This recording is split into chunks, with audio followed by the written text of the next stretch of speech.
So make a chart with a diagrammatic representation showing a restriction enzyme, the substrate DNA on which it acts, the site at which it cuts DNA, and the product it produces. So it's talking about the restriction endonuclease enzyme, GAATTC kind of. So from what you have learned, can you tell whether enzymes are bigger or DNA is bigger in molecular size? How do you how did you know?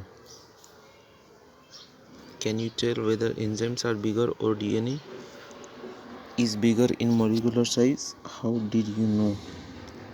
So what would be the molar concentration of human DNA in a human cell? Consult your teacher. Do eukaryotic cells have restriction endonucleases? Justify your answer.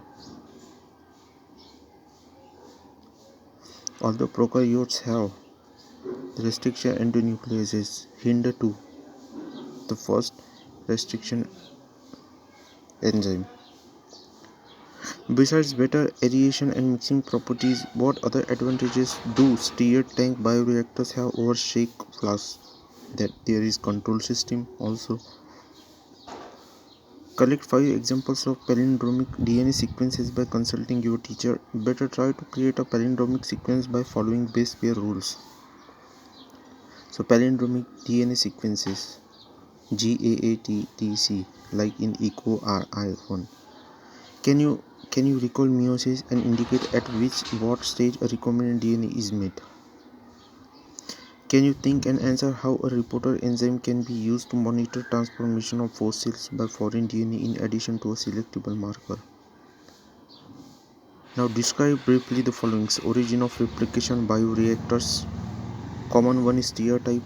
It is simple stirred and sparse stirred. Now downstream processing involves processing and packaging. Now explain briefly separation and purification in the downstream. Now explain briefly PCR, polymerase chain reaction, restriction enzymes and DNA. There are restriction endonuclease and DNA, deoxyribonucleic acid. Now chitin is used in fungus to degrade the wall of the fungus made up of chitin. So chitin is discuss with your teacher, find out how to distinguish between plasmid DNA, chromosomal DNA, RNA, ribonucleic acid, deoxyribonucleic acid, exonuclease, endonuclease belongs to nucleases, a larger class of enzyme. Now plasmid DNA, extra chromosomal DNA, and chromosomal DNA, that is genomic DNA.